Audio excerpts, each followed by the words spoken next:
Hi అండి, నమస్తే. Welcome to my channel.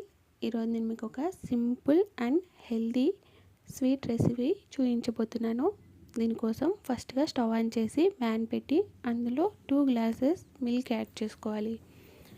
ఈ మిల్క్ కొంచెం మరిగిన తర్వాత మనం ముందుగా 4 గంటలు సోక్ చేసుకున్న సగ్గుబియ్యాన్ని ఇందులో యాడ్ చేసుకుని అప్పుడప్పుడు మిక్స్ చేస్తూ ఈ సగ్గుబియ్యాన్ని బాగా ఉడికించుకోవాలి.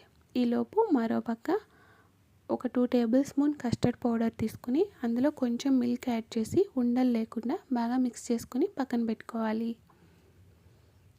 నెక్స్ట్ మనకి సగ్గుబియ్యం బాగా ఉడికాక అందులో ఈ కస్టర్డ్ మిల్క్ని యాడ్ చేసుకోవాలి.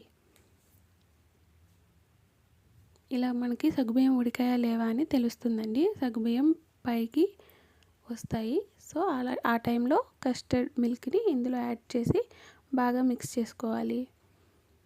ఈ కస్టర్డ్ పౌడర్ యాడ్ చేసిన తర్వాత మిల్క్ కొంచెం తిక్కుగా అవుతాయండి. ఈ టైంలో మనం షుగర్ కానీ పటికీ బెల్లం కానీ యాడ్ చేసుకోవచ్చు. ఈ పటికీ బెల్లం మొత్తం కరిగే వరకు మిక్స్ చేస్తూ ఉండాలి. నెక్స్ట్ ఇందులోనే ఇలాచీ, కాజు యాడ్ చేసుకుని ఒకసారి మిక్స్ చేసుకుంటే మన హెల్దీ అండ్ సింపుల్గా అయిపోయే సగ్గుబియ్యం పాయసం రెడీ అయిపోతుంది. ఇంతేనండి, సింపుల్ అండ్ ఈజీ కదా. దీన్ని వేడిగా అయినా తినచ్చు లేదా ఫ్రిడ్జ్లో పెట్టుకొని కూడా తినచ్చు. టేస్ట్ చాలా బాగుంటుంది. ఒకసారి ట్రై చేసి ఎలా వచ్చిందో నాకు ఫీడ్బ్యాక్ చేయండి. మీకు కనుక నా వీడియో నచ్చితే please subscribe my channel. Bye అండి.